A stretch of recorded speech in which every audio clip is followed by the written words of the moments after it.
You'll be pleased to know this is the last time I'm hosting these awards, so I don't care anymore. I'm joking. I never did.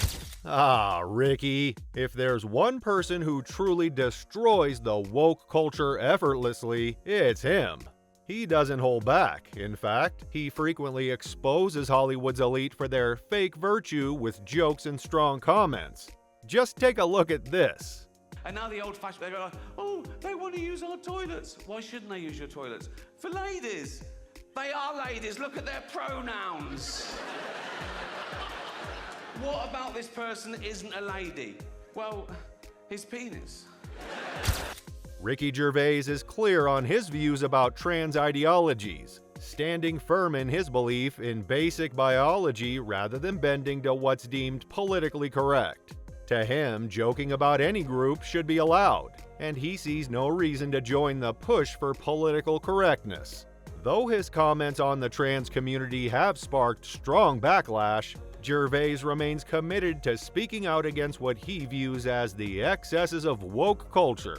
Hi guys, Ricky G here, wellness and beauty influencer. As a celebrity, I know all about stuff, like science and politics. So trust me when I tell you who you should vote for. If you don't vote the right way, that's like a hate crime. It makes me sad and angry, and I'll leave the country. And you don't want that. Ricky Gervais jokingly pretends to be a wellness influencer, making fun of celebrities who act like experts in politics. He jokes about voting the right way to avoid hate crimes, poking fun at how seriously some stars take themselves. Filmed casually, maybe in his own bathroom, the skit shows Ricky hasn't forgot his roots and is still down to earth. It's a funny way of reminding us that he loves to call out celebrity culture, even after becoming famous. Absolutely went off on all these woke celebrities in Hollywood. You guys are not going to want to miss this. If you're offended, it doesn't mean you're right. You know, it's... offence is about feelings, and feelings are personal. Some people are offended by equality. So what? He strongly believes that just because someone feels offended does not imply they're correct, emphasizing that offense is personal and differs from person to person. In front of some of Hollywood's top stars, he criticized the industry's political correctness, stating clearly that he is done with virtue signaling. You can get sued in this country for saying someone's gay if they're not, you know, which is a homophobic law, because you can't be sued the other way around. You can't be sued for saying someone's not gay if they are, which seems unfair, doesn't it? He highlights the injustice of being allowed to sue someone for calling them gay when they're not, but not the other way around. Despite the backlash he often faces for his daring remarks on woke culture and the outrage sparked by his shows, Ricky remains unfazed. He sticks to his unapologetic approach, showing that no amount of criticism will silence him.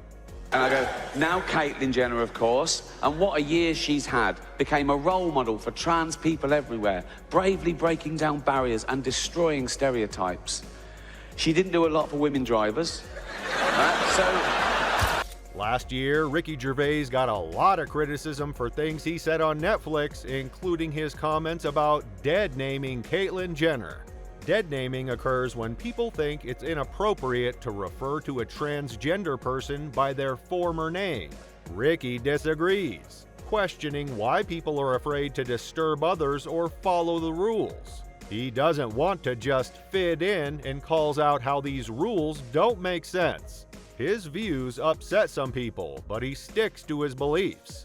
Don't miss out on any breaking news and discussion surrounding woke culture. Hit the like button, subscribe to our channel, and turn on notifications to stay updated. And I found out my crime was that I dead-named her. Now, I'd never heard that term, before a day after the Golden Globes, and that was saying her old name and even acknowledging that she used to be a man. But she did. I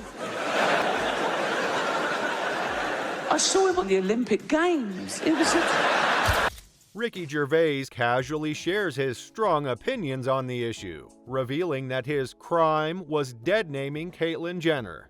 He didn't know what that term meant until the day after the Golden Globes, where he mentioned Caitlyn's old name and acknowledged that she used to be a man. Ricky seems confused, making a joke about how woke people want to erase someone's past just to make their beliefs seem superior. He finds this whole situation even more ridiculous in this case. Yeah, I'm not a fascist. It's an odd thing to just declare, isn't it, that you're not a fascist? We assume, don't we? You wouldn't go up to someone on the street and do that, would you? And go, oh, by the way, I'm not a fascist. You know, it's like they protest too much. It's like going into a school and going, I'm not a pedo, so just forget I even mentioned it. So.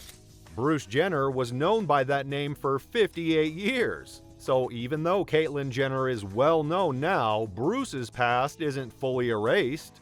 Ricky Gervais finds this funny and uses his usual sarcasm to point out issues in woke culture, especially with people trying to virtue signal. He jokes about how some feel the need to declare, "I'm not a fascist," like it's something anyone would randomly say in public. Ricky thinks that some woke people are so eager to show they support minorities, but he hints that they might actually be using these causes to make themselves look better. Well, you say you're woke, but the companies you work for, I mean, unbelievable. Apple, Amazon, Disney. If ISIS started a streaming service, you'd call your agent, wouldn't you? So, if you do win an award tonight, don't use it as a platform to make a political speech, right? You're in no position to lecture the public. He calls out celebrities who claim to be woke but work for huge companies like Apple, Amazon, and Disney, which have their own controversies. He jokes that if a group like ISIS started a streaming service, these celebrities would probably rush to work with them too. He tells them that if they win an award, they shouldn't use it as a chance to make political speeches, pointing out that they're not in a position to preach to the public about real-world issues because they don't actually understand them. Yeah. So I'm just going to steadily get better. So, what did you say? Just weighed myself. I'm 13 stone. That's the heaviest I've been since I was fat. Yeah. Please tweet your best insults. And I ask people to tweet And me what insults. are they saying? There's things like, how do you get Ricky into the shower? Grease the sides and throw in a cookie. Well, this is funny, but it's only one part of the story, since of course people managed to get offended. Ricky Gervais humorously invited people to mock his big belly in a tweet, only to be told not to fat shame himself. He finds it absurd how some people actively seek reasons to be offended. Comparing online comments to bathroom graffiti, Ricky suggests that true happiness leaves no room for constant outrage. What are your thoughts on Ricky's bold jabs? Let us know in the comment section below. See you in the next one.